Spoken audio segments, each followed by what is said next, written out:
YouTube's going live right now.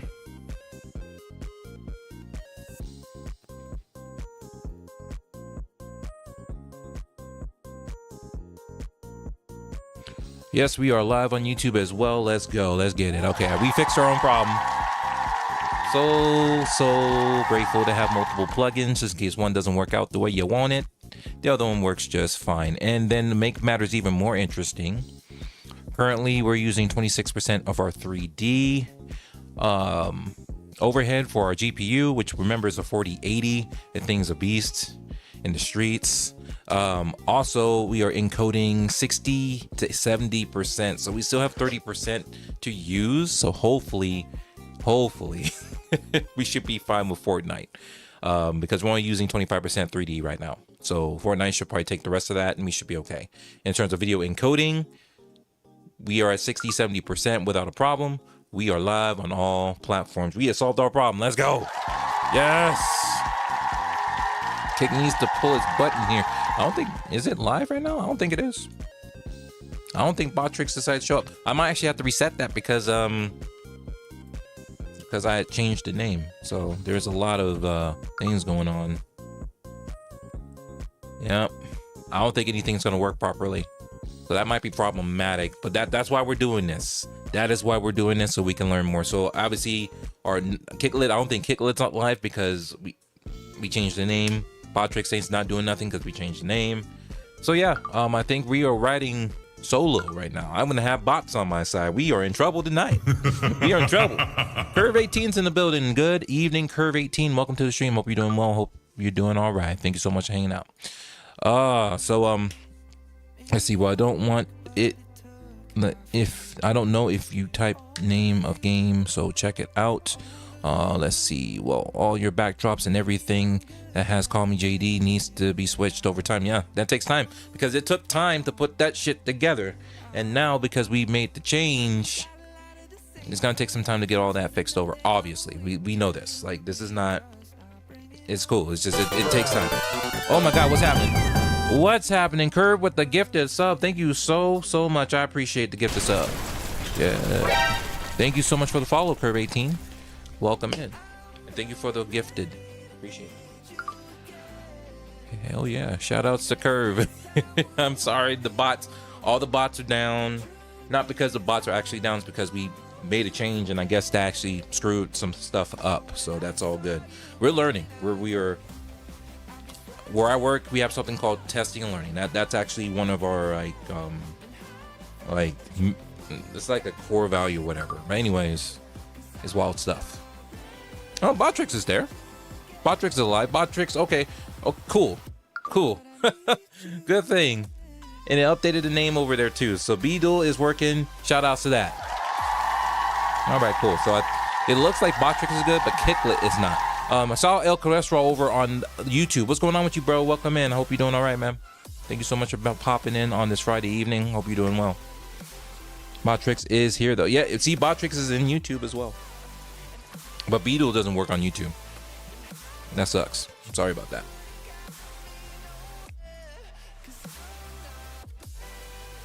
Yo, Zilly. All right, so. Whoa, what happened? Oh, thank you. Appreciate that. See, it happens every stream. Appreciate it, T. You the man. You the man. You the man. Let's go. All right. Ladies and gentlemen, we are live on multiple platforms. We're live here. Let's do this real quick. Let's go into promo mode. We are live on Twitch. We're live on Beam. We're live on Kick. We're live on the YouTubes. Let's go. We got to get the yeets going. We got to get that going. But yes, ladies and gentlemen, we are live on multiple platforms. Not only are we live on multiple platforms, on Twitch, we're actually streaming at 1440p. Everywhere else, we're 1080. But on Twitch, it's 2K because they're testing that out. They're testing out 2K streaming. So if you want to see what that looks like, feel free to go over there if you want to. You don't have to. But one thing you may have noticed, ladies and gentlemen, is we have changed the name. We have changed our username. All right, so let's have this conversation. So as you know before, you could call your boy JD. Call me JD. Now, the username itself wasn't bad. I actually liked it very, very much. It was simple, easy. You can just understand it. But there was a couple issues with it.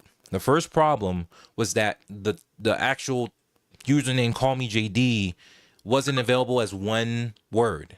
So we had to put in variations with underscores. And with doing that, it caused some issues in terms of searching and being able to find somebody and doing all this stuff. And it's like, one was like call underscore me underscore JD. One was call underscore me JD. Another one was call underscore me dot underscore me. It was a mess. A complete cluster. It was a mess. All right. And we've been mocking with that for a long time. I can imagine it causing issues with search and all that stuff. So it's like, whatever. Let's go ahead and do a change. It's fine. I'm cool with it. I don't care. Like, not much going on. So it's like, the change is not going to make that much a difference. Some people are like, oh, you changed your name? Yeah, I did change my name. Right. And so I did get some feedback. Some people were cool with it. Actually had some critical feedback, one saying, get rid of the numbers. And I was like, you know what? That's a good point. My concern was that, well, one, that wasn't available on all platforms. When I made the change, the whole point of it was so it's consistent across every single platform. Every single one of them. Shout outs to Pika B Chum in the building. Thank you so much for the follow. Appreciate it. How you doing? Welcome in. Branding is key. Branding is super important. So I know it's a tricky name to get used to. So we switched it over from Call Me JD to JD from AZ 623. That's what we ended up doing. Hey, I like that. Branding is key. I appreciate that. That's awesome. Damn, that was hella quick. God damn, that's pretty quick. Shout outs. Let's go. Appreciate it. Here, hold on. We gotta do that. Let's do that real quick. Get a shout out. Bot's not working right now, probably because of the name change, and I need to get that all fixed. It's all yours. Hey, appreciate it, man. Thank you. I really appreciate it. You can right click it and save it as image. Yes, I can. All right, let's see. Boom. Yep. Facts. He's not telling lies. They are not telling lies at all. It's right there. I actually have a branding folder in my computer as well, so I know exactly where to put it. I appreciate it too. Awesome. Yo, I'm curious, where do you work? I work for a retail company online. I don't necessarily want to publicize where I work. I don't necessarily want to publicize, but it is a retail company. It used to mainly like sell clothing, mainly sweaters, but then it has expanded into this mega, like huge, insane. It carries everything from clothing to jewelry, the furniture to like health and fitness to coffee. It's going crazy. It's going absolutely massive. So that's basically my job is a customer service representative, basically. People come in, they have an issue or there's a technical problem. My job is to fix it. My job is to resolve their issue, whether it's seeing why a refund is not correct or seeing what's going on with someone's order, tracking. It's basically a logistics company, and it's basically, just making sure people get what they order and they take care of the customers as they come through. You plan to make this your full-time anytime soon? One day. If we're lucky, opportunities come up, we'll see what's happening. I'd rather be doing this than work in retail, as I'm sure most people would prefer doing something else than working in retail. You know what I'm saying? It's a great question. Very good question. Let's see. We all... Just a friendly reminder. I appreciate it, T. I do. I appreciate it, man. Just making sure everything is cool. Everything seems to be fine. Everything seems to be stable. I'm not seeing any drop frames. Yeah, this is our first time streaming directly using Twitch's enhanced broadcasting with 2K, 1440p, and then using Beam to take care of everything else. So Beam is handling my Kick, my YouTube, as well as Beam itself. So everything seems to be working cool. Now that I actually fixed the resolution. That's why it was tripping. So I apologize. I am so sorry that we started and it was crapping out like, oh my God, what's going on? It's all crapping out. accidentally started Beam at 1440 instead of 1080. So that's what happened there. Let's see, double checking. Anything is better than working for someone. That's facts. You can do your own thing. If you're your own business person, you can't go wrong. The goal is to get JD to do this full time. That's the goal. Just haven't been able to hit certain steps. By the way, I have noticed that you need to add the right caps in the username on purple. I tried that. Let me see. 'Cause now the problem is I can't really do much until time runs out. So for a perfect example for Kick, I can't change the name for 60 days. So the name I changed it to, that's it. It's locked in for 2 months. We can't do anything until the 60 days hit. I think Twitch, you may have another opportunity to change it. And I think theirs, you can change it within a span of 15 days. What's going on? What's happening? It's, oh my... Curb with the freaking 10 gifted. Appreciate you, my friend. Thank you so much. Oh, appreciate it. Thank you so much, Curb. I appreciate you. I really, really do. There we go. And again, as much as I want to do a shout out, this kick list not working. I probably need to go back in there and reset stuff because I changed the name. That was one thing I didn't think about. When I was like, okay, let me pick a name that works for everything. And the JD from AZ 623, it works with every platform. Doesn't matter which one you look at, you find me, you're going to find the same thing. That was why. It was all about consistency. That was pretty nice. That's really cool of them to do. All right, so let's see. What time we at? We at 25 minutes. We're just out here just chilling and having a great conversation. That's all we're here to do. But in the process, let's talk about some stuff before we get into the Friday Night Smackdown quick review. This is a quick review, mind you. So what I tried to do was take some notes, and the main approach I took with tonight's review. First off, the show started way earlier than, and I forgot because they're overseas. They're in Ireland right now. And because they're in Ireland, the show starts way earlier than it normally does. It normally starts around 5 p.m. Eastern Standard Time. But because they're out there in Ireland, she started at like 12 o'clock. So I'm like, oh, crap, I completely forgot about that. Either way, I would have had to do some kind of fidangoing to get to watch it live when it actually went down. But it's all good. I got to make sure to keep track of everybody. I got to make sure I don't forget, folks. Let's see. That's the one caveat of doing it like this. The caveat of doing Twitch separate from everything is that I have to make sure I look everywhere. With Beam, as good as the Unichat function is, it typically is very, very late with YouTube. But once it connects to YouTube's chat, then we're usually pretty good. So I just have to wait on Beam to connect with YouTube's chat, and we'll be all good to go. So yeah, that's why it took so long. But the whole entire goal with this quick review is just kind of, I didn't want to talk about any of the moves that was happening throughout the match. There's a lot of note taking, and since it's SmackDown, I consider it like slightly less tier compared to Monday Night Raw.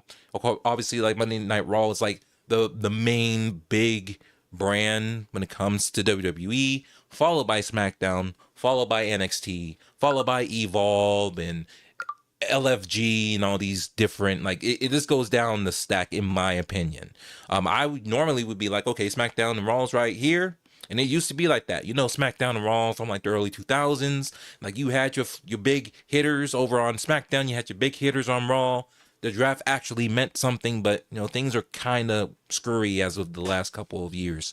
But it is clear that like Raw is the main show. It's on Netflix. Like it's you have the big people. You got the CM Punks, you got The Rock, well, sometimes, not all the time, but Roman Reigns is over there now.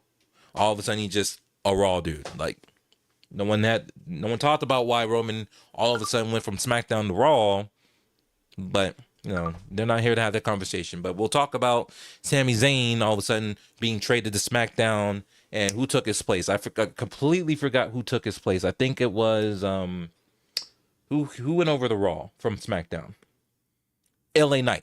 Yeah, LA Knight went to Raw in a trade for Sami Zayn. That's what ended up happening there.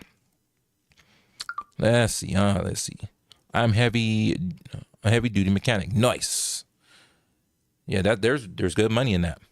There's absolutely good money there. Let me hit back my stream manager so I don't miss anything in the chat there. Everything's still looking real nice over there on Twitch. So this is what bothers me with Twitch so much. As much as I respect Twitch, it's like it's the least viewed platform of all of them. Even YouTube, even Beam. Hell, when I was streaming on Trovo, bro, I got more viewers over there. I don't understand what a brother's got to do to get 1 or 2, maybe 3 people to watch a brother over on Twitch, but it seems like an impossible task. It's like, forget about it, man. And at the end of the day, like, I wanted to try this because I wanted to just see, first of all, if it worked. And right now it's working, and it's working fantastic. Another one of I would consider him a friend. Shout out to Billy Bob Joe Dirt, by the way. He was having issues trying to get it on top of multi-stream. It's like, well, we can do it. We can do it. It's possible. It does take some work. And as y'all experienced earlier when we started the stream, we had technical difficulties, but we figured it out. We did figure it out. It took a little bit of messing around with settings, but we figured it out. Let's see. You're the only guy over on purple. Yes, you are, sir. Yes, you are. Thank you for announcing that. That's right. That's right. You're the only one. We got way more happening over on green, right? Green is where it's at, man. It's not even close. Green is where it's at. I can't even see it because it doesn't load it fast enough, but that's okay. Sometimes I refresh, it shows it. It doesn't. It's all good in the hood.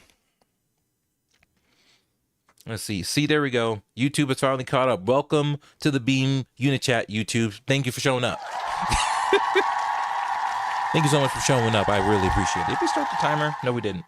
We didn't even start the timer. The goal is to stream for an hour and a half, but that's okay. I see the timers right here. We've been live for 17 minutes on Kick, 30 minutes over on Twitch while we were dealing with the technical stuff. And I'll even see it. Oh, there's a timer. So we can even put Beam on the list because they actually updated some stuff too today. On top of their awesome Saturdays, aka Catterdays, aka they just give shit away if you just stream for 2 hours. You know, let's do it. Let's see. Does the dual system work over here as well? No. Bot Tricks works there, but B-Dual does not. B-Dual is not compatible with YouTube. I don't know what's going on with YouTube, but they gotta get their shit together. They're working on it. They're doing what they can try to do, but it's taking a minute.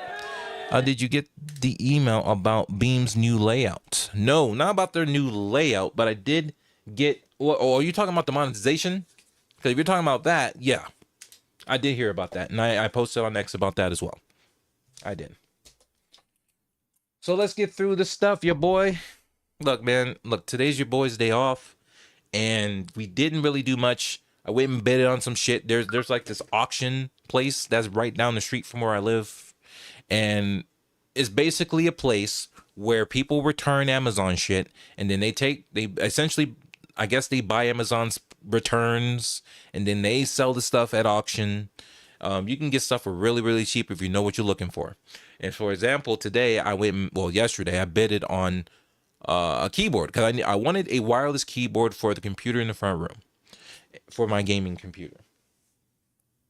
And so I bidded on 2 of them actually, because one thing about this auction is that they do look at the stuff. At least they try to. They're not always accurate all the time, and they get things wrong. But the good news is that they allow returns. You can return shit if it ain't what it is supposed to be. If it's not advertised like it's supposed to be, you can get your money back, which is great.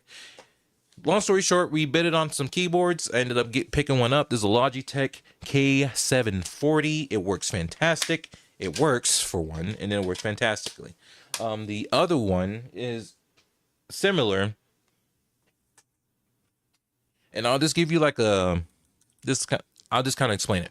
Anyways, that second keyboard, it works as well. Both it is a keyboard mouse combo, and they both work. They're not what it was advertised to be, but they are Logitech keyboards, and they work perfectly fine. What's happening? Darth's over there watching. Clarespo's gonna be right back. You do what you gotta do, bro. Handle your business. Handle your stuff, bruh.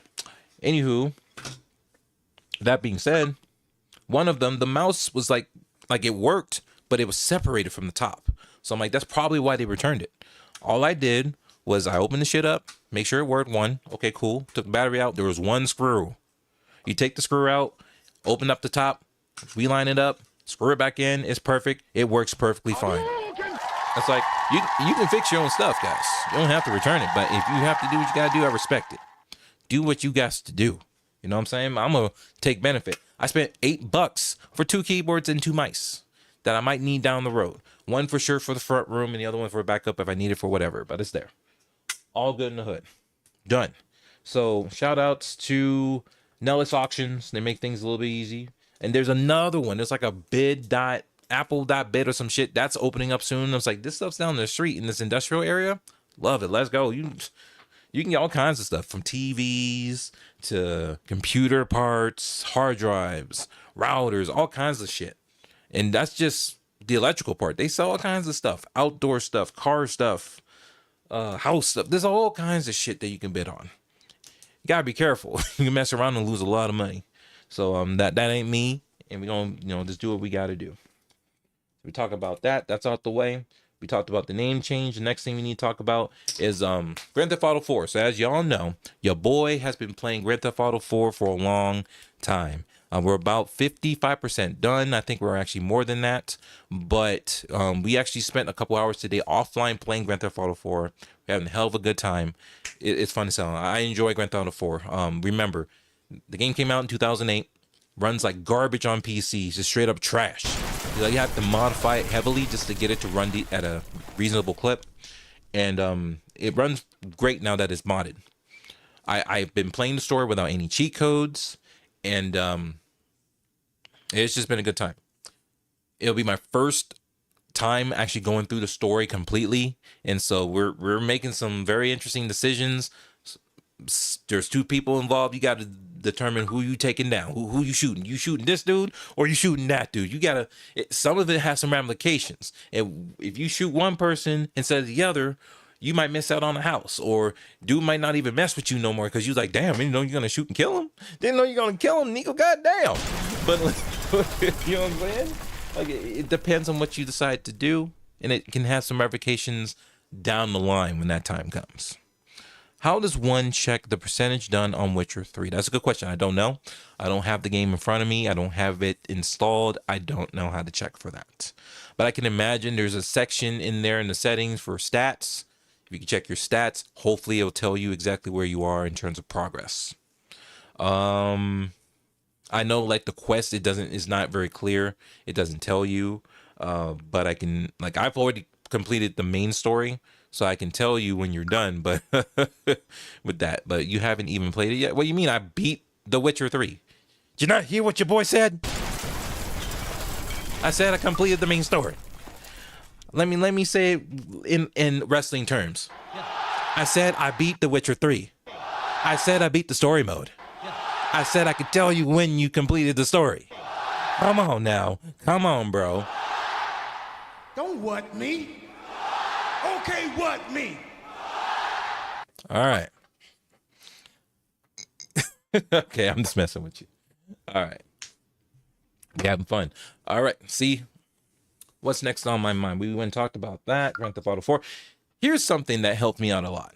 And I'm just saying, fuck it. Right? So, like, obviously, when you play Grand Theft Auto 4, you have to do a lot of driving. You know, it has a huge map. You got certain like missions that are like across on the other side of the map. It's like, bro, this takes like 5-10 minutes just to get to a mission. Enough of that. So what I've decided to do is, you know, every time I have to go like to another subsection or another like whole nother city, I'm calling a cab. You call a taxi in the game, and then you tell them where you want to go, and then I just fast track it. I say, hey, look, just get me where I need to go. I press A, it fades to black, gives me where I need to go. $20-$30 gone. I have like over $300,000-$400,000. I'm like, I'm gonna spend this money. I'm gonna spend this money so I can get to where I need to be, so I can keep going through these missions. Because when it comes to Grand Theft Auto 4, when you're just driving to get to your destination, you know what happens?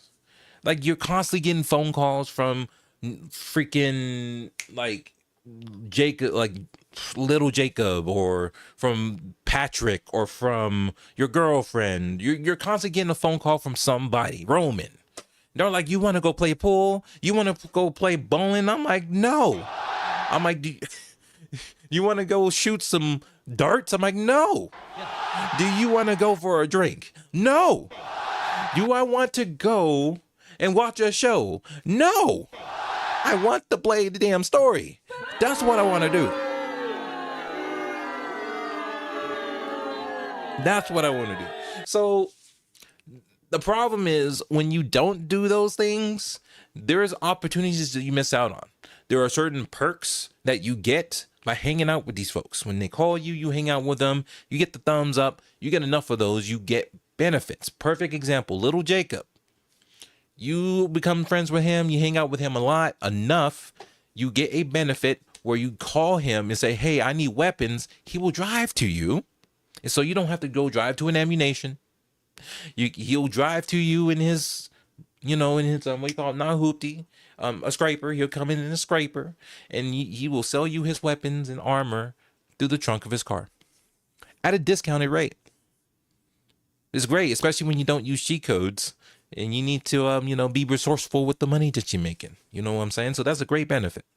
Now, obviously, you can't do it all the time. There's a cooldown. So after you, load yourself up, you buy your stuff, then, you handle your business.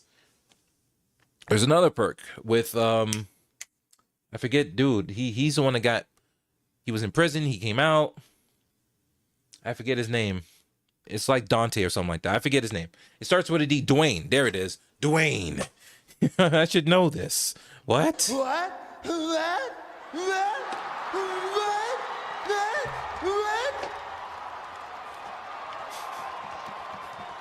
Dwayne, one of his benefits is you hang out with him enough, then you can, when you call him, he'll send you one of his homies or both two homies, and you can go and handle your business with a whole bunch of homies with you. So essentially, those people are helping you out while you shooting people and taking them out. You see what I'm saying? Taking them out to the ball game. So that's what I'm saying. There's perks to hanging out with these folks, but the problem is, it distracts you from you actually beating the game. It's like, can we just get through the story, bro? So at this point, we're streaming Grand Theft Auto 4. When we are going straight to these missions. Cab, take me here. I don't care about no phone calls. I have actually been telling people no, and yeah, the thumbs have been going down, but it's like, what do you want me to do? I'm trying to beat the game, man. I'm just trying to beat the damn game. Let's see, I have to do that in Witcher 3 often with the fast tracking, just so I can sell off everything that I pick up and tends to overburden the character. Yeah. So like you do some upgrades, you should be able to increase the weight limit. You should be able to increase your bag, your pouch, as you as you continue to upgrade, you increase that capacity. But also in The Witcher 3, you're not being charged to fast travel. Grand Theft Auto charges you to fast travel via using the cab and then telling it, hey, step on it. Like, turn to black, get me where I need to be in 2 seconds. They charge you for that shit. And it varies depending on how far that destination is because you're in a taxi cab. So I'm like, okay, fair enough, whatever. It's all good in the hood. We ain't mad at it. We're just glad at it, all right? So we're talking about that. Cabs for the win. That's up with that. We talked about the auction.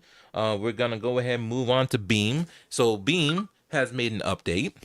Weight limit is already up to like 140. Damn, you be carrying a whole bunch of shit, dude. Goddamn, man. Oh, man. So we're going to talk about Beam real quick. Beam is doing nothing but continuing to bring the hits. They have been awesome with the Saturday stuff where you have an opportunity to win a Stream Deck sponsored by Alexander PCs. And they've been awesome. Like, I was one of the first winners when they were starting to do this. And, I'm using it right now. It's great. It's fantastic. I love it. Shout out to them for doing that. And more winners are winning. I think once a month they're giving away a little, a decent. This is not like a garbage gaming PC. These are capable, actual gaming PCs. Like, they are pretty much on par with what I got, if not better. These are good stuff. But I think they give them away. They gave one away last month. They may give another one out by the end of this month. Don't know. I don't work for Alexander PCs. I don't represent Beam. Just letting you know that's what was going on. And they're doing cool things.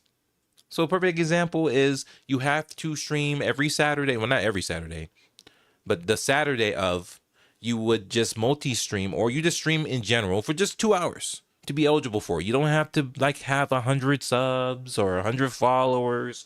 You don't have to have been on the platform for 30 days. Like none of that nonsense. You just have to stream for 2 hours on Beam to be eligible to win a stream deck. It's pretty cool, man. I can't like complain about that. Earlier when I went live, I actually didn't post that I went live. Because we were going through some issues with the technical stuff. It didn't make sense to post if it wasn't working, right? But now that it's working, it's probably a good idea to post this stuff. Come on now. Come on. Post it down. All right, anyways, I just posted on my Twitter/X, whatever the hell you want to call it. Those are my links.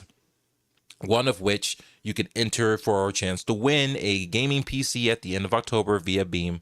All you have to do is click the link that's over there and enter your information to be entered for a chance to win this monster, like Lord of the Rings themed, dope ass gaming PC given away by Beam, sponsored by like Bits Power and Alexander PCs and Logitech. Like they're all getting involved in this. This is a big deal. But yeah, when you click on that link, it directs you to my stream, but also enters you in for a chance to win. So it's a win-win for both of us. I get opportunity, you get an opportunity. Doesn't hurt. I actually didn't even try to check to make sure these links are working. It looks like that's good. Let me check the YouTube. Is that working? Yep, that's looking pretty good. Checking Kick, making sure that's working. Everything's working great. Fantastic. Yeah. Stop that. Okay, let's see. Weight limit is 140. B-Dual is handling business with Botrix. You doing your thing. Let's see. I do have to get on here more on Saturdays. So the Saturday stuff, that is for streamers. You have to stream for 2 hours to be eligible for the stream decks. You can pull up on Saturday if you want to, but and technically you still have a chance to win that computer in October by joining on Saturday. And I think you'll have more opportunity to meet more people because more people stream on Saturday. But yeah, that's what's happening there. What else? Let's have a conversation about Mega Ran. So for those of you who don't know who Mega Ran is an awesome rapper. He initially was a teacher, but then, that wasn't working out. So he started rapping. And he's actually an Arizona native. So shout outs to Mega Ran. I wouldn't say a ton of his records, but I do have a good bit of his records. One of the records I wanted to get was Black Materia. It's a Final Fantasy themed record that he collaborated with another artist with, and it's good stuff. It's good stuff, man. Highly recommend checking out Mega Ran if you haven't already done so. In fact, let me go ahead. I'll go ahead and look up his site and then put a link in the chat so y'all can see it. But he's got some good stuff. He's always out performing. I'm not sure if he's on tour currently, but he does participates in a lot of like the game expositions, and he performs there. He also streams on Twitch. So shout outs to Mega Ran. Let me go ahead and put in his links so you guys can know what I'm talking about. What I try to do as well is I will try to like play his music, and I do have the permission to play his music. It's just you have to make sure you link where you can buy his stuff. That's the only requirement, which is totally fair. I'm like, that's it. Yeah, let's go, man. Let's go. A lot of times you need like paperwork. You need to go get licenses and shit like that. Mega Ran don't care, man. Like, you can play his music as long as you let people know where you can go and get his stuff, man. That's what's up. That's all. That's the biggest thing. Oh yeah, that's where all that stuff was coming from. Perfect. So that's that. But anyways, let me show you. Here it is. Black Materia, Mega Ran, and Lost Perception. Final Fantasy 7. So it's a Final Fantasy based record. So I'm about, like, my record player is below my stack of PS4 games. So I'm gonna have to clean it up so I can, give this a listen. But obviously I can just go on like music, YouTube Music, and listen that way as well. But cool stuff. Obviously you can see what's happening on the back right there. And he signed it, He signed it and sent it over. So shout outs to Mega Ran. Obviously, he was selling it. He was selling these records. He didn't have that many of them. And the last time I saw him perform, I was looking specifically for this record. He didn't have this one, but he had a different one. I went and bought that. He signed that as well. And he signed this and sent it over. This thing came in like 2 or 3 days. He wasn't playing around. So shout outs to Mega Ran, man. Thank you. There we go. There we go. So there is that.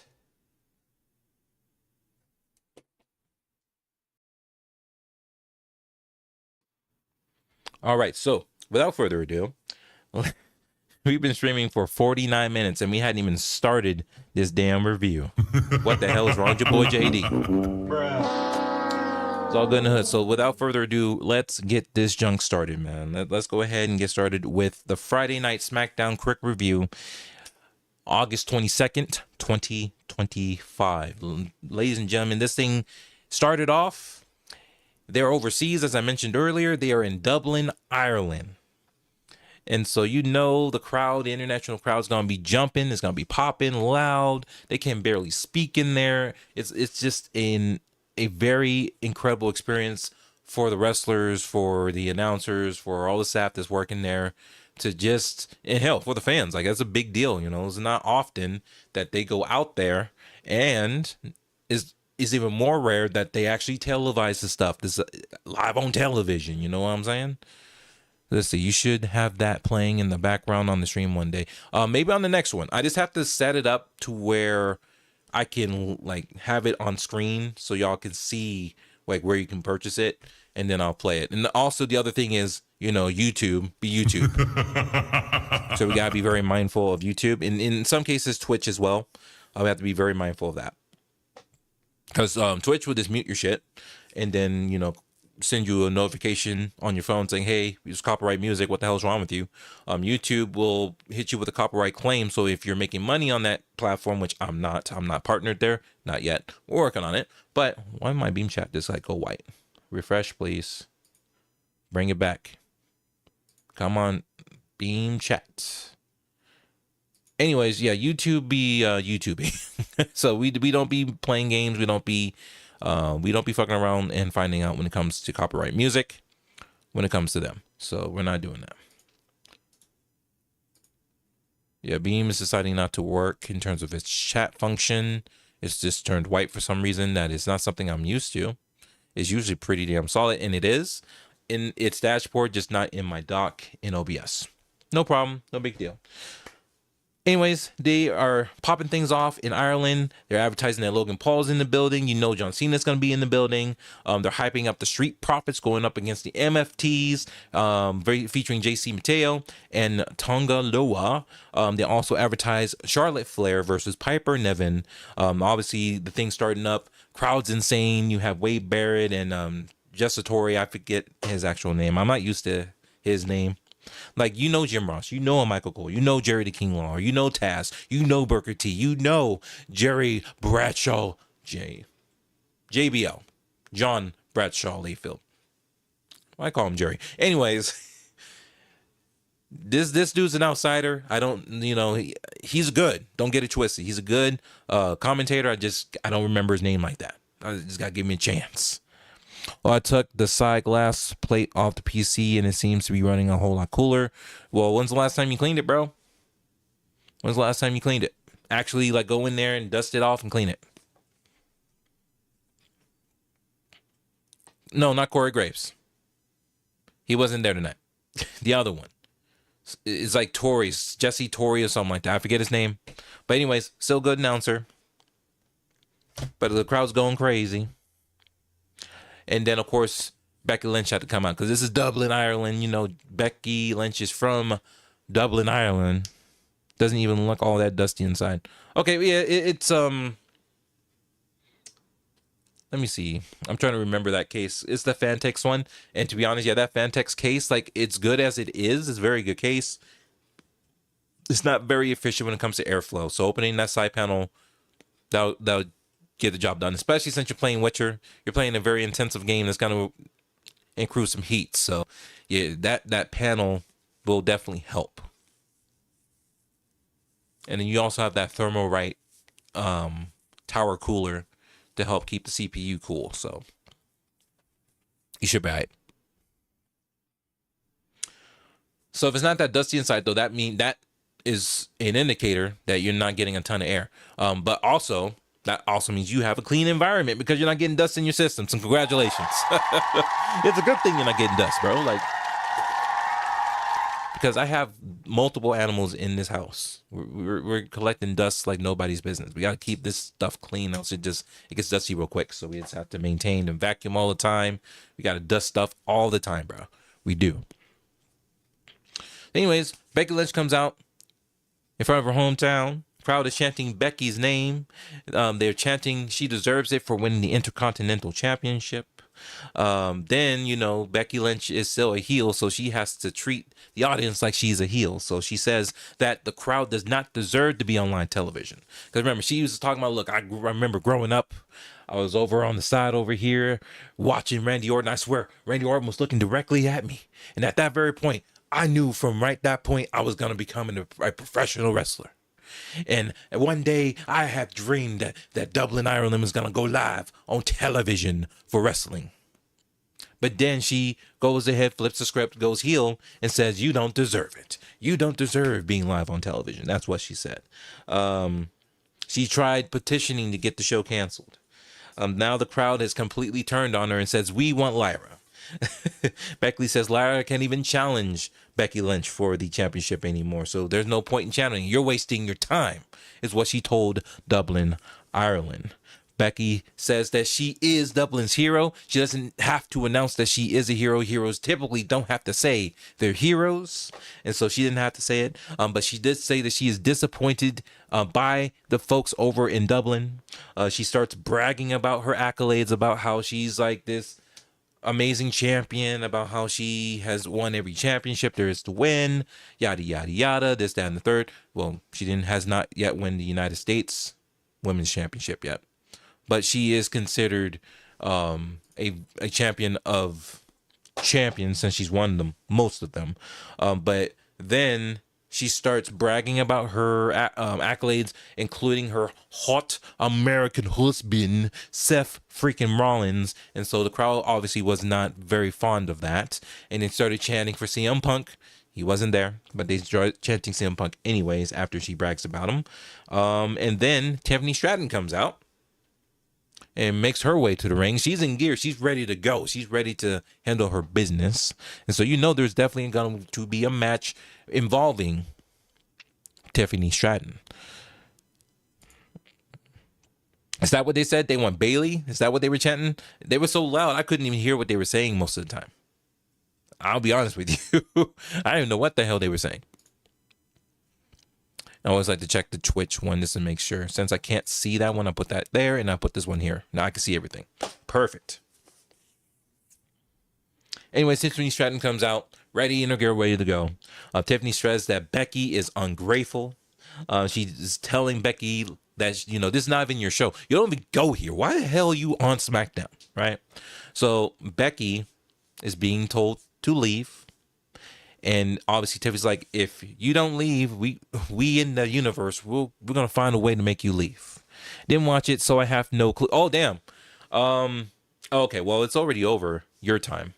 Because I'm thinking, because when I watch the show, it starts at 5 o'clock. Your Pacific Standard, and I think SmackDown on USA starts at 8 or some shit. I don't know. But anyways, I'm sorry. This is a spoiler, bro. You want to watch SmackDown, this ain't the time to be watching my stream, man. I'm telling you right now, this all spoiler, bro. I've already seen it. I have already seen everything that needs to go. But anyways, Nia Jax comes out in her gear. She's also ready to go. She's like, man, you don't even go here. You need to blah, blah, blah, and all this stuff. But then she's on Tiffany, like, you need to get ready. Anyways, Nia cheap shots Tiffany. Becky starts getting involved and start also beating up on Tiffany Stratton. Jay Cargill's music hits. He comes out to go save Tiffany. Tiffany saves Jay by drop kicking Nia back out into the ring. And then Nick Aldis comes out and sets up a tag team match, player. Straight up.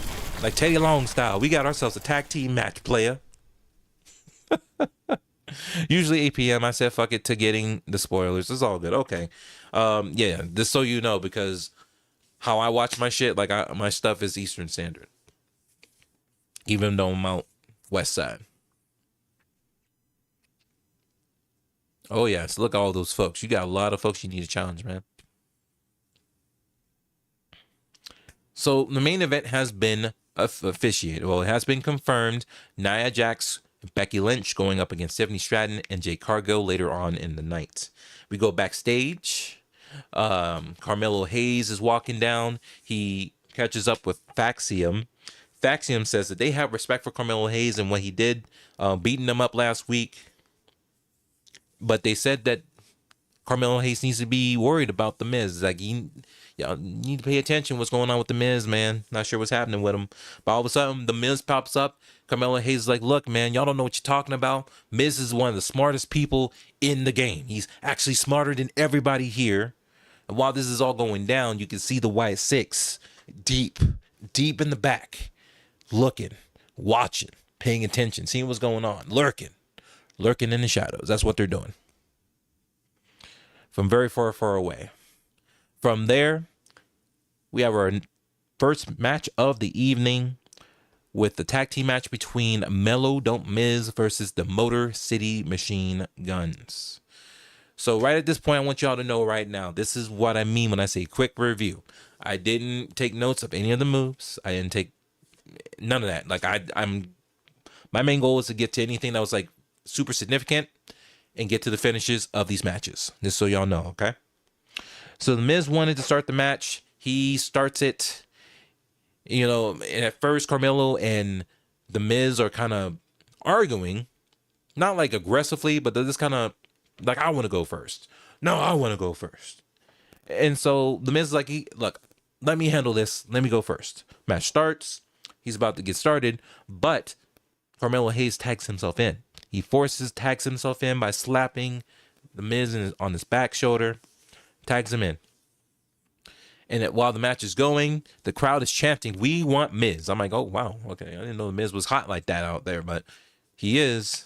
But so they go to break, they come back. One thing that I do want to give a shout out to the crowd about is that they chanted TNA with the Motor City Machine Guns, obviously with Chris Sabin and the other dude, I forget his name. Just forget these folks, man. But the Motor City Machine Guns, they have been TNA lifers. They essentially, the majority of their career has been in TNA. So the fact that the crowd they know that, and they're chanting TNA while they're doing their moves. Alex Shelley, that's his name. See, it just pops up. It just flows through the mind. Alex Shelley, Chris Sabin. Anyways, they're doing their stuff. They got their sequence in. Crowd's chatting TNA. They're loving it. I'm like, okay, I can respect this crowd. This crowd knows what's going on. Shout outs. Shout outs to that. Let me see what's happening.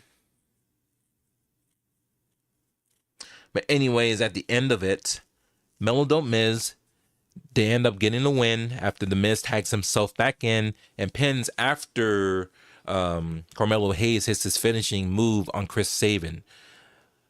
Shelley gets Carmelo Hayes out of the ring, but the Miz is legal because he tagged Hayes in.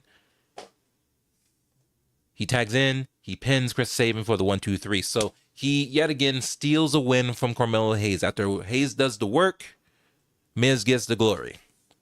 And they're like, look, man, there's still a lot of friction with Mellow Don't Miz, but I think something's gonna happen where maybe Carmelo's like, you know what, I had enough of this.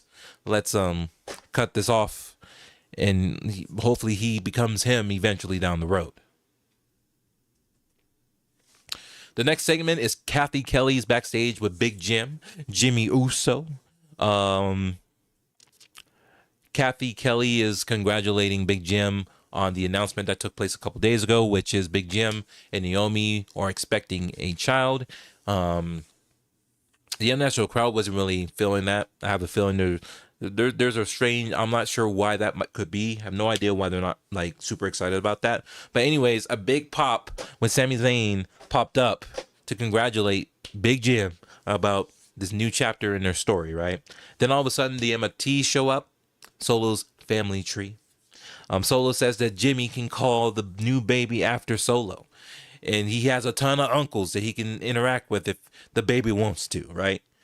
Satan says, bro, Solo needs to not worry about the baby. He doesn't need to worry about Big Jim or Naomi. What he needs to worry about is losing that United States Championship against WrestleMania main event Sami Zayn.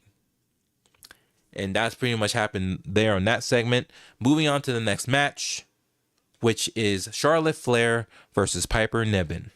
That comes up next. Let's see. Miz and Mel have a way too big egos to be working together for a very long time. On both are spotlight hogs. Absolutely. 100%. You nailed that shit on the head.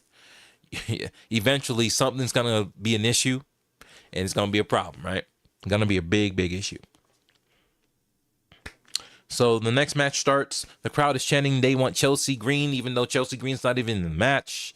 She's at ringside with Alba Fire and Secret Harvest, while Piper Niven is going up against Charlotte Flair.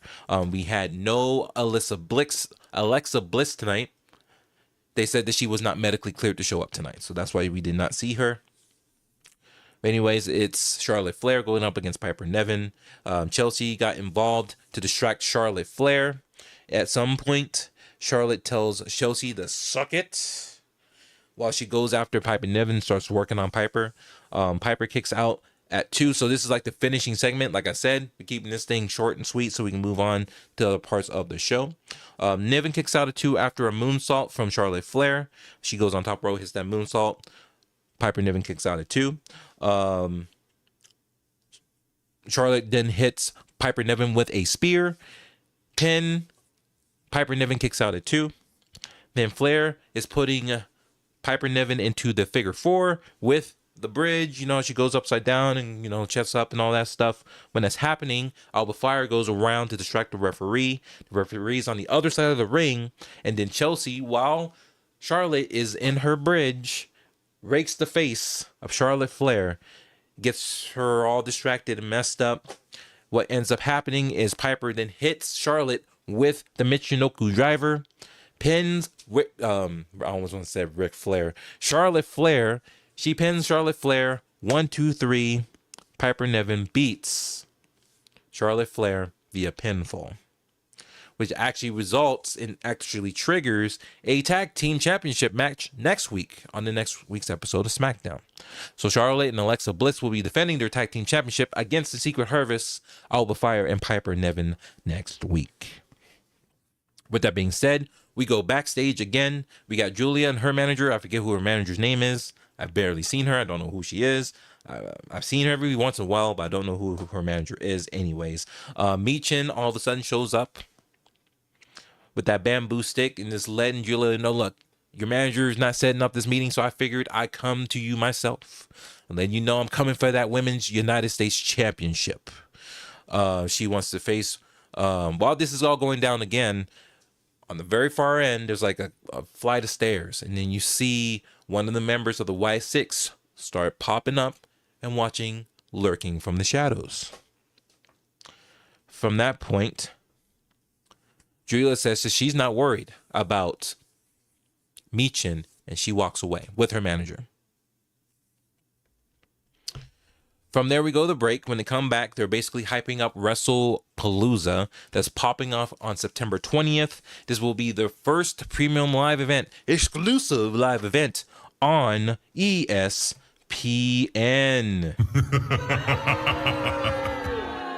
Now, I thought this ESPN stuff was going to start in January 2026, but obviously not. WrestlePalooza is a thing. It's popping off in less than a month in September. It's going to be exclusively on ESPN. Peacock's taking a back step on this one, which is very unfortunate, but you don't have to worry. Your boy JD's going to find a way to watch it, whether they like it or not. Keep playing, you know, I ain't spending $30 a month on that. I'm just saying. That's it. Was Nikki Cross lurking in the background? Yep, it was Nikki Cross. Thank you very, very much. It was indeed Nikki Cross from the Wyatt 6. Great question. There we go. So, next segment was a massive one. This was John Cena. John Cena makes his appearance. The crowd is going crazy. They're even like, not saying John Cena sucks. They're literally singing his song, like lyrically, like saying, "Your time is up. My time is," you know his lyrics. That's what they were doing. I'm like, that's the international crowds, man. They are piping hot. That's what they do out there. Nikki Cross, aka Abby the Witch. That's what's up. That's what's up. All right. So John Cena comes out. Crowd's going nuts over John Cena. John Cena, you can see like he got emotional a couple times during this segment. And that was actually very interesting to see. It just comes to show that he understands. He knows time's running out. And like I said, since today's passed, now there's only 10 dates left. There's 10 dates left before there's no more John Cena on wrestling television. So before he could even start speaking, Logan Paul comes out, makes his entrance into the ring. Obviously, the crowd is booing Logan Paul. I don't know he can go anywhere in the world and get a cheer. I don't know if that's ever going to happen, especially with everything that has happened prior to him coming to WWE. And even though, look, let's just keep this a buck. Logan Paul, he's decent in the ring. He respects the wrestling game. Like, he respects the art of wrestling. He respects it, right? 1 second. Hold on. Yeah, like, he respects it. He doesn't play around when it comes to that. He does a lot of risky moves. He puts himself out there. He puts his body on the line. So I can respect him, but that's as far as it goes. That's as far as it goes when it comes to Logan. Let's see. John knows the across the sea crowds are on a whole other level compared to here in the USA. Yeah. Which it wasn't like that. I don't understand why there's only like 1 or 2 or 3 spots that's just popping hot in the States, but they get way louder crowds out in the international stuff. But to be fair, like there's reasons behind that. It's like they don't get that much wrestling out there. They do have wrestling out there, just not something as huge a scale as WWE, right? So yeah, there is that. So Logan comes out, crowd is booing. Logan spits out his gum, he throws it at the crowd. I don't think it actually hits the stands, like it just hits like the floor or something, which is all good in the hood. But they're out there chanting random stuff to Logan. Logan is upset that people call him an outsider. He's so upset. He's been doing this for 4 years. He's not an outsider compared to, Jelly Roll, but still, it is what it is, right? Your perception of Logan is what it is at this point. Logan says that he is what he says he is. Logan calls Cena a corporate pawn. From there, Paul says he gets what he wants without getting naked at the Oscars to get what he wants. Let me rephrase that. He says that he says what Logan Paul calls himself, blah, blah, blah, says he will get what he wants without having to go as far as getting naked at the Oscars like John Cena did a couple years ago. He is an outsider and always will be. That's facts. Facts. Anyways, the crowd continues to drown Paul out. So every time he tries to speak, the crowd is just booing his ass out the building. Like, you could barely hear what he's saying. The fans have had enough. They don't want to hear from Logan Paul. They could give a shit about what he has to say. But from there, Paul asks the crowd, who is really the imposter here? Let's really think about this. Who is the imposter? The one who goes to the PLEs and puts his body on the line and does all these insane, crazy moves and jumps and busts people's asses through a table from the top turnbuckle and all this crazy stuff? Or is it the one who's been doing this for 20 plus years and only has a set move of 4? Only has like 4 moves. Who's really the imposter? That's his question. Logan says he's here to stay and that this is his house now. So from that point on, Cena has the mic and he basically tells people that, look, let's keep it a buck. Paul is a tremendous athlete. He's a future WWE champion, a future WrestleMania main eventer. This is what John says to the crowd. Now, the crowd wasn't really agreeing with John when he says this stuff. Fair enough. But, like, that's what's That's what he said. These are true, but it truly upsets him and it upsets the WWE universe. The crowd is calling Paul a wanker. Cena says Paul is a disappointment. Cena goes to the floor and he says he's a disappointment because when he comes to WWE, he's not coming to put it all out on the line. He's not giving back to the WWE. Paul's there to get something back in return. And so as he's saying this, he then goes out to the floor. He goes over to the hydration station, you know, that silly ass Prime station with the big ass bottle and all the small bottles, and he just shoves it and pushes it all onto the ground. This was fantastic. I love that segment. I'm like, get that shit out of here. Get that goddamn shit off my television. So you know people love when he did that. Let's see. So he shows that stuff to the ground, and then he says that Paul is using the WWE as a brand opportunity. Says Paul has only had 23 matches since he's been there in the last 4 years, while Cena has been doing this for 23 years. And not just the main shows, not SmackDown, Raw. Like, he's out doing the house shows and doing all the other extra stuff. The Make-A-Wish, you know, he still leads, as far as I know. He still leads as the person with the most Make-A-Wish grants in history. So shout outs to him for that. Shout outs to John Cena for being that dude. So he said, while John Cena was wrestling Sheamus in a house show in Dublin, Ireland with no cameras, Logan Paul was doing Vine videos with his brother Jake. Thank you for the sub, Ryan. Thank you for the sub on YouTube. I appreciate that, my friend. Let me double check what's happening over here and see, like, I feel like I'm missing stuff. I can't be missing these things. I can't be missing those things at all. But thank you for the sub. I appreciate that. All right. Let me make sure I'm in the right place. The beeps are being... Yeah, that's what's up. All right, so we're going to keep this going. See, Cena says that Paul is a parasite and that he's here for the wrong reasons. The crowd then starts chanting, "Parasite, parasite, parasite." So he comes in and sucks the life out of it and takes up Cena's time where he could be wrestling other wrestlers who are more than deserving and worthy of John Cena's time. I'm trying to see if I can get this thing to beep so I can unmute that, but there we go. There we go. It's unmuted now. Had to fix that. And for some reason it wasn't going off, but we got it now.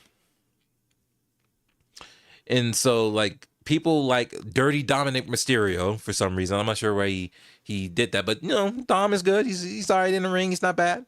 Others, as well as AJ Styles. And then as soon as people heard AJ Styles, the crowd was going crazy. They're like, AJ Styles. People really love AJ Styles in international. So they need to do something Monday Night Raw for AJ. If they don't, man, that's a totally disservice to him, man. The crowd is yearning for AJ Styles. Anyways, John Cena says that he's a man of his word and says that the match at Clash in Paris is going to be the most important match of Logan Paul's life. He says that Logan Paul has the hustle, but he doesn't have the loyalty or the respect. Says that this is not his house, nor is it John Cena's house. This is the WWE Universe's house. John says that Logan needs to bring his A game because he is the greatest of all time. Says that Logan is in for a long night. If he ain't ready, he's going to have a problem. Yeah, see, that's just... Botrix catching up. Thank you very, very much, Botrix. Appreciate that. So, Logan Paul said he's had enough. He starts shoving John. He takes his hat off. He starts pushing John Cena. He tries to strike John Cena, but he misses, and it turns into a John Cena attitude adjustment. John Cena ends up standing tall at the end of it. I felt that was a pretty damn good promo from John Cena. And like I was saying, he got very emotional while he was actually speaking to John about all of this, or Logan Paul, in regards to all of this stuff. So shout outs to John Cena. You know, he only has there's only 10 dates left. I think there's only 9 dates left. It's not much time left. John Cena's time's running out, folks. So enjoy this shit while you can, because it's not much time. After that, we jump over backstage. Jade Cargill's in the back. Tiffany pulls up all of a sudden. She says, look, I appreciate the help, but I didn't need your help out there. Jade tells Tiffany Stratton, that, look, I didn't want to help you out, but I need you at 100%. Because when the time comes, when it's Tiffany Stratton versus Jade Cargill, I'm going to need you to be at 100%. So there's no excuse when I go and get what's rightfully mine, which is that Women's WWE Championship. After that, Street Profits start making their way into the ring as they go up against the MFTs. Before that happens, Logan Paul's in the back. He's walking in shame, holding on to his face because he just got hit with an attitude adjustment. That's right. Jay does not want any excusements. But as Logan Paul's walking in the back, he meets up with Drew McIntyre. Crowd goes crazy because, you know, Drew is international and people love Drew McIntyre out there. Drew says that, look, you look like you're scared of John Cena, bro. John Cena is John Cena. He's old. He's an OG. He can't move like he used to.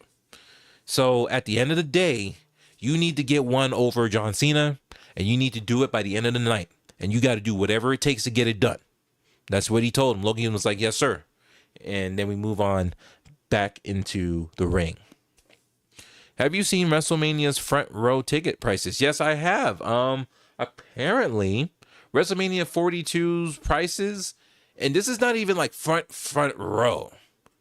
From what I've heard, I don't have the numbers right in front of me, but I saw something crazy, like $70,000 for a front row seat. I'm like, what? Are you smoking crack? What are you smoking? Who the hell is spending $70,000 for a front row ticket? It's like you can spend 30 to watch on ESPN. Your boy ain't spending $30 to watch this shit, let alone spending $70,000, bro. Like, oh my god, $70,000. Like, what? Those tickets are crazy. I'm like, you got to be jiving. I'm not go buy no. Nah, hell no. No sir. That's insane, dude. And let me tell you something real quick about WrestleMania. So I went to a WrestleMania a long time ago. I believe it was WrestleMania 27. It was either 27 or 28. I forget which one it was, but I know that it was in Florida. It was in Miami, Florida. It was Rock versus Cena for the first time because they had two, you know. And then it was The Undertaker versus Triple H with Shawn Michaels as the special guest referee. Yeah, that shit was epic. That was a good time, even though we were up top. And, you know, back then they had how they had the ring set up for arena or open arena, like football arenas, where they had the poles in each corner. You couldn't really see what was happening because the poles were in your face. But it was still a good time, man. Such a good time. One thing that really stood out, and this is, you know, there's a lot of different standouts, but like when The Undertaker came out, obviously it was like a 10-minute thing. Like it took dude like 10-15 minutes to get to the ring. Because, you know, Undertaker does his thing, right? He does this thing, and I'm not going to do it for too long because we're on YouTube. If I can find it, come on, let me find it. Where we at? We're going to do this one. Oh, it's not this one, that one. Nope. It just takes a long time for him to come out. It just takes him a minute. But anyways, you know, as he's walking out, the flames, you can feel that shit from the very top, from the nosebleeds. You feel that shit. When he's walking down, I'm like, damn, it's hot for us. When that shit's like, you feel that shit. Even from way up there. You feel that shit from up there, best believe they're feeling that as they walking down to the ramp. That shit was crazy, man. Oh, man. And so basically, dude, like, those were like two, maybe like, I think it was like 250, maybe 300 for two people. It was like maybe 100. I don't have the exact number. I don't remember, but I know we didn't pay what people were paying now for these prices, man. There's crazy. Shit is crazy. Cause now it's 2 days instead of one. And they're asking for these crazy prices, man. It's crazy what's happening. I don't understand it. And people out there like, here you go. I would love to go into debt to go and watch this thing for 3 hours and then spend 3 years to pay it back. Like, I don't know why you want to do that, but It's crazy when you love something and you do whatever you want to do to get what you want. It's wild, man, but that's what happens. Let's see. Has tickets ever been that expensive when Vince would? No, it was not. It's insane. I'd rather open up PLE experience kind of place for that kind of, yeah. You got to remember WWE's trying to cover TKO's $3 billion debt. And it's true. They're that deep in the hole. Goddamn. That is insane. I didn't even know that. I didn't even know they were in that deep. But I mean, I guess, you know, when you buy UFC and WWE, you end up with something called an expense, and you're gonna have to find a way to turn that shit into a profit. Or else you're gonna be in something called trouble. In trouble. This is why WWE is making a bunch of cuts throughout the business, talent, and the crop line, like the top line, like. But they've been doing that every year, though. After every WrestleMania, like a month goes in, they're making cuts. They make some big moves. They bring some people in, but then a whole bunch of folks from, like, you know, mid-tier cards, lower tier cards, those fools end up get the short end of the stick. They get let go. That was something they were doing before even TKO brought them up. You know, that shit was already happening, but now it's just much worse because now they only have good severance packages now. I heard some shit where TKO, like, they give you a shitty ass severance package. You get let go, you know, they cut your shit off well before. They give you a shitty ass severance package. As before, you would get a certain amount for every year you've been in WWE. But TKO was like, fuck all that, bruh. Fuck all that. Nah, man. We trying to make our profit. We ain't trying to take care of folks who've been serving WWE. What the hell? Hell nah. Yeah, they out there tripping. All right, looks like we're almost done with the show. See, it wasn't going to take too long. I told you it was going to be quick. Anyways, we move back into this match between the Street Profits and the MFTs, which is Tonga Loa and JC Mateo. Crowd doesn't seem to be very involved in this match. They didn't care very much at first. They ended up starting to chant OTC for Roman Reigns, and they were also chanting Roman Reigns, even though he was not at the show. So they're out here chanting CM Punk. They're out here chanting Roman Reigns. They're chanting for folks who are not even there. They just wanted to make sure they could be heard.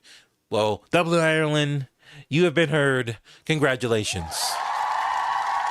Congratulations. Acknowledge me. Walkie's in the building. What's going on with you, Walkie? Welcome in. Appreciate you hanging out. Hope you're doing well. All right. Fast forward towards the end of the match.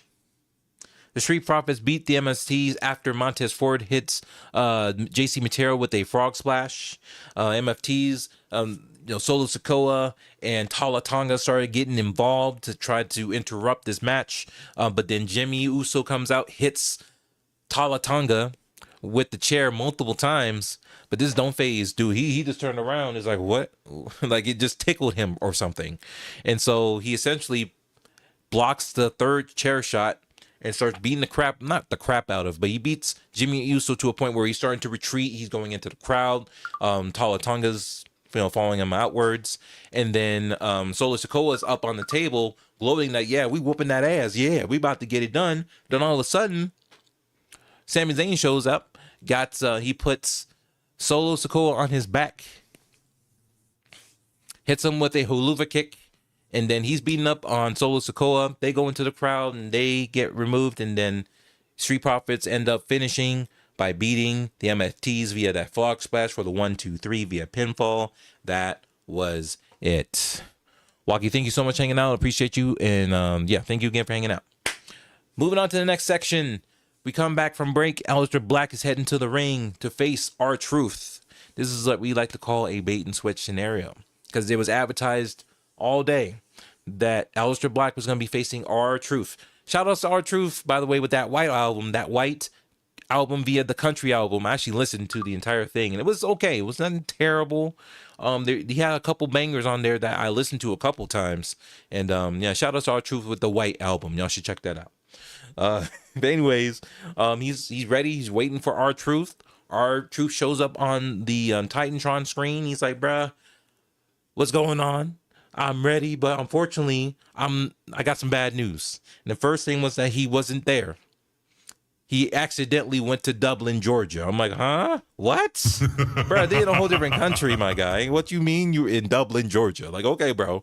All good in the hood. Can't stand Sami Zayn. Not sure why. El Wrestler doesn't like Sami Zayn, man. Oh, man. It's all, hey, like what you like, don't like what you don't like. And I'm cool with it, bro. Sami Zayn has been there for a very, very long time. He's had different personas. This persona, it seems like he just wants to win something, man. He's trying to win something, bro. He just can't catch a break. But it is what it is. Sami gets boring to me at times. That's fair. That's fair. So, yeah, he needs to do something to elevate himself. I feel like he does a way better job as a heel than he does as a face. Let me know if you agree with that. Do you think Sami Zayn's better as a face or a heel? I totally think he's a much better bad guy than a good guy. That's just, I don't know why that's an issue for him. Let's see. So R-Truth's like, yeah, he can't make it because he went to Dublin, Georgia by accident. And so he has a replacement. He has a friend. He pops up, and of course, it ends up being Damian Priest. Damian Priest shows up, and, Damian Priest and Aleister Black have been beefing. Last they met, Aleister Black hit him with a black mass, and he tore his ass up on the outside, hit him through the steps, and it was a problem there. And so Damian Priest came out to dish out a receipt. He had a receipt to dish out to Aleister Black. Goes in there, starts beating him up in the ring. They go to the outside. He's about to hit him with a powerbomb through the announce table. But then all the referees and officials start coming out to break the shit up. I'm like, come on, man. Let them fight. Let them fight. Let them fight. Let them fight. You know what I'm saying? Like, let them fight. But that was the end of that. They kept breaking them up. They kept kind of scourging into the back. And that was pretty much it. Next thing, the commentators, Wade Barrett and Tessitore, whatever his name is having a conversation about Cody Rhodes. As you remember, 2 weeks ago, Drew McIntyre went and claymored Cody Rhodes under the announce table, putting him on the shelf for the foreseeable future. And you would think there would be an update as to what's going on with Cody. Well, behind the scenes, we know he's working on the Street Fighter movie as Guile. Shout outs to Cody Rhodes, by the way. But when they're talking about, an update as to the status of Cody Rhodes during the show, they said that they can't provide an update. They don't have any news. It's like, how do you not have any news? This was 2 weeks ago. It's almost like what happened with Seth Rollins. It's like, how we not have an official update as to what's going on with Seth Rollins with his knee? And he's been gone for about a month and a half, right? So it's like, maybe something similar is happening with Cody. We don't know. But yeah, man, like, you can't just rinse and repeat what just happened. The Seth Rollins ruse took place. How does this whole thing, just tell me he has like a concussion or something. He's not going to be out for a few months or whatever. Just tell us that and we'd be cool. But having no update is strange. That's very strange after a 2-week thing. Anyways, Drew comes out. He's like, man, what is the update? And the announcers, like, we don't know. And they kind of separate themselves from Drew because he's in between them at the announce table behind them. So it's like, yeah, we don't want the smoke, Drew. You have the floor. Go ahead and have a conversation. Anyways, Drew comes out. Drew says that Cody's a little bitch. Drew says it's a matter of time before he takes the title off of Cody Rhodes. Then all of a sudden, Randy comes out from out of nowhere, hits Drew McIntyre with the RKO in the middle of the ring, and the crowd's going crazy. Randy's music hits. The crowd is literally singing word for word his song, and then we move on to the main event of the show, which is the tag team match between Stratton Cargill versus Nia Jax and Becky Lynch. Fast forwarding to the finish, Stratton and Cargill get the win. Stratton hits her moonsault, followed by a frog splash by Jade Cargill, pinning Nia Jax 1, 2, 3. As Becky Lynch was like, nah, I don't want the smoke. She ends up rolling out the ring, and then she just disappears. Like, you don't see her. Like, she just went down a tunnel or something. Like, she just disappeared. And that was pretty much it. Like, this was a strange main event because it was only 6 minutes long. I looked at this clock and I'm like, it's 6:52. Like, this match hasn't started yet. This is going to be a short match. It's a main event, but it's like 6 minutes. You have a break in between. They're doing their spots and stuff. And it's a little bit sloppy because, they're got to get to the finish. And that was pretty much it for that match. It was done. It was quick. And before the show ends, we go backstage. John Cena leaves his locker room. He's on his way out. Nick Aldis runs behind him and says, "Hey, John, I got something to tell you, bro. I'm sorry to interrupt, but I gotta have a conversation with you real quick." Nick tells John Cena that, "Hey, I just got off the phone with Brock Lesnar." But then all of a sudden, Logan Paul pulls up from behind Nick, hits John Cena in the side of his face with that titanium hand, knocks out John Cena. He's on the floor. Logan Paul's like, gloating that he just knocked out John Cena. "Oh my God, I got you. We'll see you at Clash in Paris," blah, blah, blah. And he walks away. Nick Aldis goes to check in on John Cena. Nick Aldis is like, "We need some medical attention, please. Somebody go help John Cena, please." And that was the show. That was your Friday Night Smackdown, folks.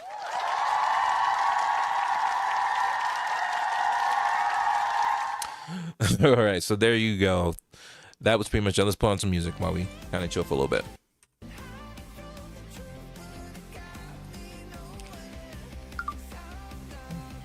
That's right. Let's see. I can't stand it. Just want to make sure I catch up, make sure I don't miss anybody or miss anything. The Viper will hit the RKO at any given moment, which gets proven time and time again. It never fails. 2 decades in, and that RKO is still devastating. 100%. You cannot mess with the best with that RKO, man. That's facts. That's goddamn Skippy. All right, so I think the show was okay. It wasn't terrible.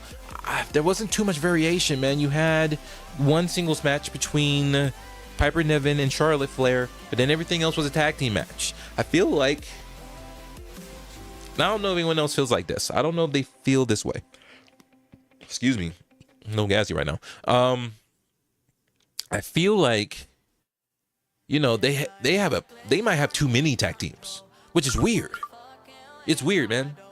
It's like Raw doesn't do they do have tag matches with a whole bunch of random people, but then SmackDown has actual legit tag teams like the Street Profits and Fraxium and the Motor City Machine Guns and Andrade and Rey Fenix and all these, the Wyatt Six. Like, they have actual legit tag teams, but I feel like I have too many. I feel like the last 2 weeks it's just been nothing but tag team match, 6-man tag, 7-man tag, 19-man tag. It's like too many tag matches. Can we get some variation on the show, please?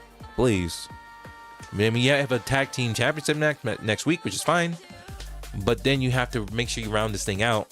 So it's just a little bit of variation, at least in my opinion. I don't know if I'm wrong here. Oh no. So it is what it is. Like, I like this faster version of the recap. Hey, I appreciate that feedback, bro. Thank you. Appreciate that, man. It wasn't too long, right? It wasn't terrible. We're an hour and 23 minutes into the stream. Initially wanted to do an hour and a half, but obviously we can't do that and play Fortnite. Like, we have to play Fortnite, right? We have to get some Fortnite in, because the title of the stream is Friday Night Smackdown Quick Review Friday Fortnite. We gotta stream some Fortnite. So for those of you who are watching on the YouTube, man, I highly encourage that you come over to Kick or Beam or Twitch. I'm not streaming Fortnite on YouTube. I don't know why, but every time I stream Fortnite on YouTube, and there's nothing wrong with the type of viewers that watch Fortnite on YouTube. I'm just saying, people overall, the Fortnite viewers on YouTube are kind of like, I don't know, man. So we're heading over to the other platforms when we're playing Fortnite, just so y'all know.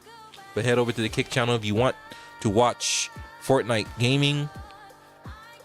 I'm gonna copy the link and put it in the YouTube chat, just so y'all want to head over to Kick. Please feel free to do so. That's where you want to go. All right, we out here trying to make things happen over there. Why not, bro? Yeah, things get weird when I stream Fortnite on YouTube. That's like the one game I will not stream on YouTube anymore. I'm just kind of like, YouTube and Fortnite.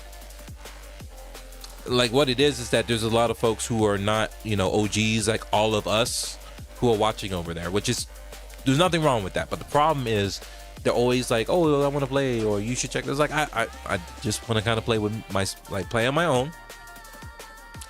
I have I got a homie from brother from another mother that we play Fortnite with. That's established. I'm not yet in that mode to want to play with folks I don't know. And that's all people ask when it comes to YouTube. I don't know why, but it is what it is. So that is what I was waiting on. Did you make sure Fortnite is up? Of course, yes. That was one thing. I made sure to set my stream up, but then right after the stream was quote unquote set up, I opened up my Epic store because I had a feeling there's an update coming, and lo and behold, there was an update. So it's already updated. The game's already been loaded. It's been here this entire time. Like, I've already had it loaded this entire time, and it's been there. It's there. So I just want to make trust. I know when it comes to Fortnite, you gotta make sure that shit's updated before you. Because imagine you go through this entire stream. We're streaming for an hour and a half. It's like, oh, let's go play Fortnite, and then you gotta sit there for 20 minutes waiting for an update. It's like, nah. We came in prepared, my friend.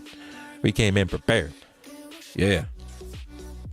It will play with my other Fortnite crew. Yep. And that Fortnite crew is goated. Facts. We're goated too, to a degree. Well, I should get it started up. Yeah. Go ahead and do what you got to do. I'm actually going to take a quick break. A couple minutes. I want y'all to enjoy this music if you can. This is straight from NCS. This is stream safe music. And then we're going to go ahead and cut the YouTube stream. So if you're on YouTube, head over to Kick. I already put the link in the chat. Make sure you head over to Kick. Appreciate y'all hanging out and chilling over there, man.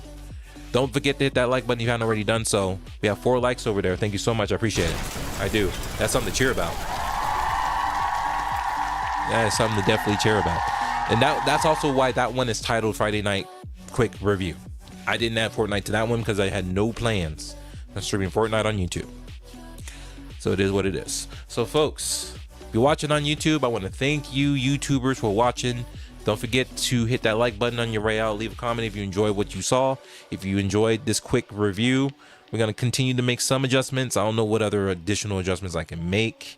But if we like that quick one and you feeling that quick review format, that's probably how I'm going to treat Raw going forward, because this worked a little bit better for me. I can actually watch the show and actually enjoy it without, because you have to understand.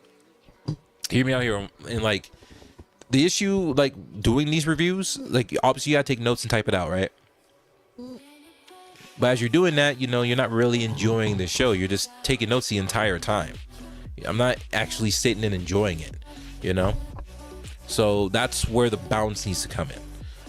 I don't think we're at a point where I should be doing a complete, full, detailed review, but maybe down the road we can. And if the quick format works better, it works better for all of us.